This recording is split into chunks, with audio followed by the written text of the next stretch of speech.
What's up, y'all? You know what time it is? It's about to be that time. Savage.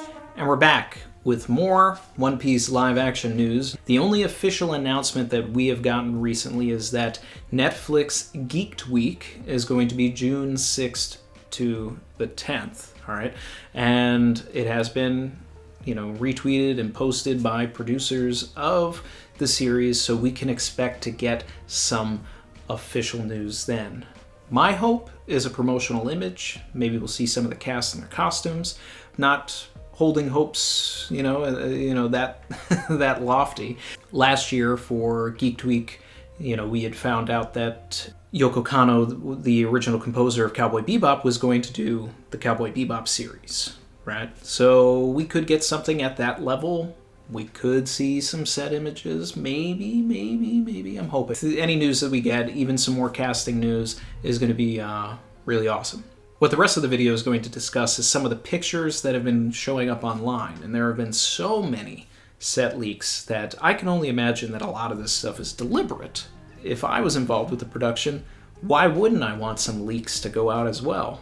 Everything is pretty unanimously positive on the internet about it, which seems counterintuitive when you put the two words live action and anime together. It's water and oil. They don't really mix, right? But that's the difference here with the One Piece live action. We've got producers that actually care about the series. But not only that, you look at these images and you can see the careful care and commitment to it by just simply building the ships. And now we can see what is to be believed a final version of the Going Merry, right? But may I suggest just missing one slight thing. And that's, of course, the image on the sail, right? The Straw Hat logo.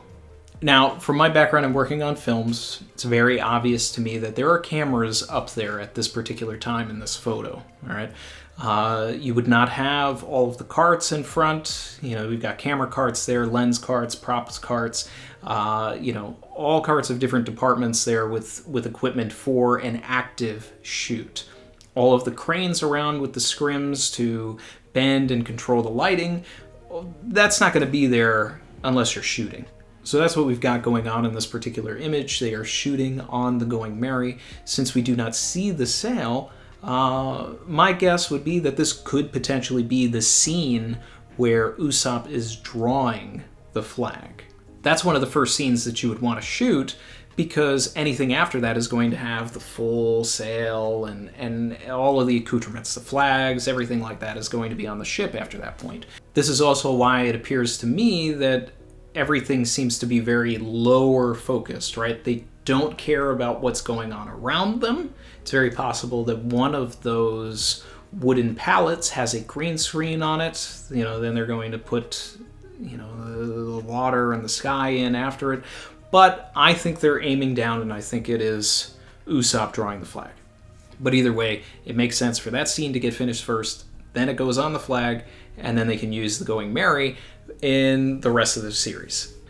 The next image that we see is a fully finished Red Force. Now, we had talked about the Red Force before, but it didn't have the head ornament on it, right? The dragon's head. Now it is on there, and it looks awesome, right? In this image, they are not shooting anything. There are a lot of people on the Red Force, but this is probably just a production meeting. Maybe it's early morning. Maybe they're going to shoot on it later, on this particular day that this image is being taken. Maybe they're shooting on, the outside of the ship, and they're just standing on it to talk about things. Some people have pointed out that there is something that looks like a straw hat on it, and people think that this is our first official look at Inyaki's straw hat, as Luffy's straw hat, right? I wouldn't expect to see a prop or a costume piece unless they were actually going to shoot. Something like that just wouldn't be laying around the set. It would only be there when they were actively shooting. And there's no cameras here, there's no depiction of all of that, so this is just some sort of a meeting going on. Next, one of my favorite things is that we get a panoramic look at the outside of the Baratie A. okay? The seafaring restaurant looks amazing. They've added some like mermaid accoutrements to the door, all right?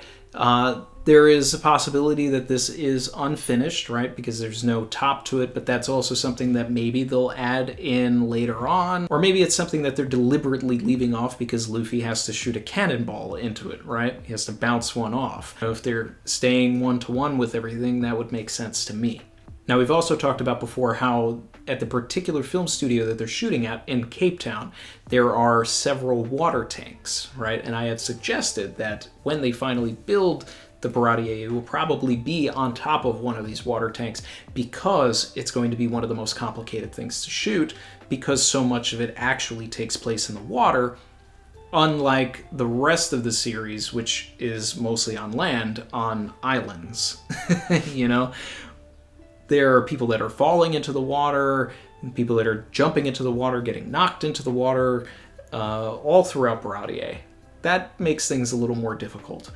But they found a way to make that all work. They've got a long dock that they're able to work on. You know, that's where Sanji and Gin will have their fight and etc. And a lot of stuff will happen right there. So this is a very cool set. It's my favorite so far. I really love it. We've gotten a look at what is unofficially potentially the inside.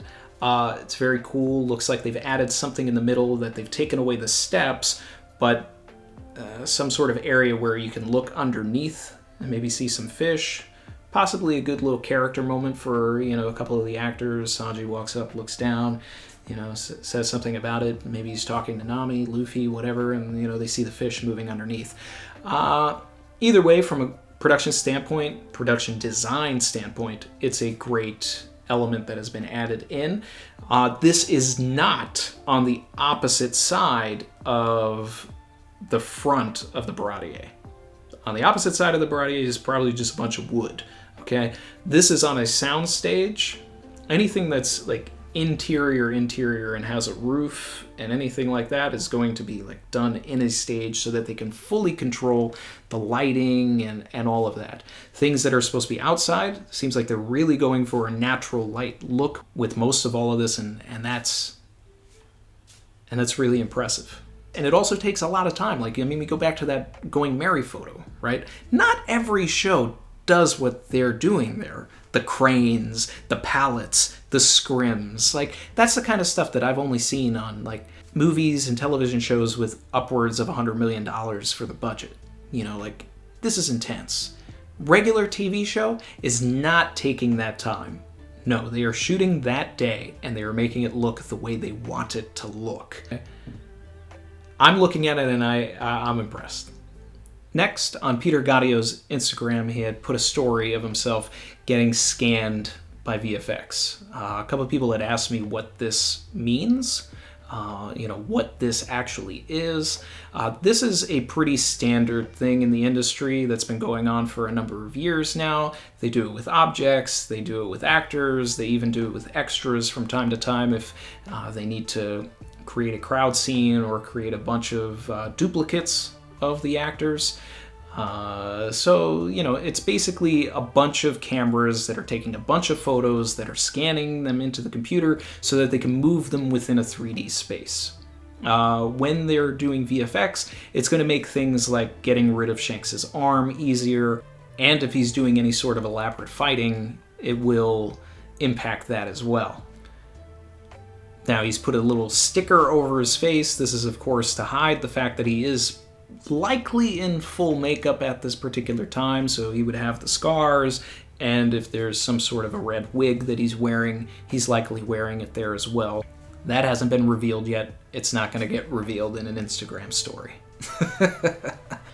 Another shot that had come out a few weeks ago, I would say, that I hadn't talked about was a shot of just Windmill Village, Fuchsia Village.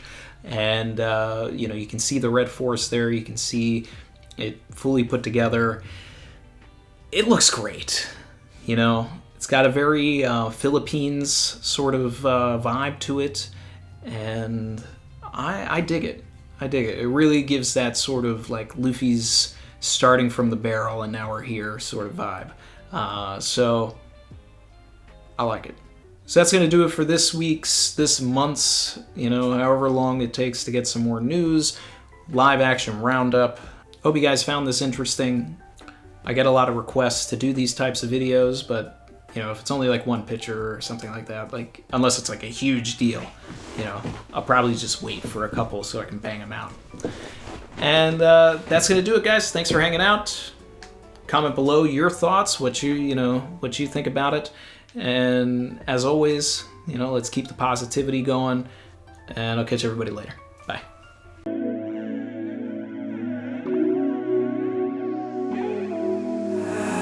I've been swimming deep, deep. Savage.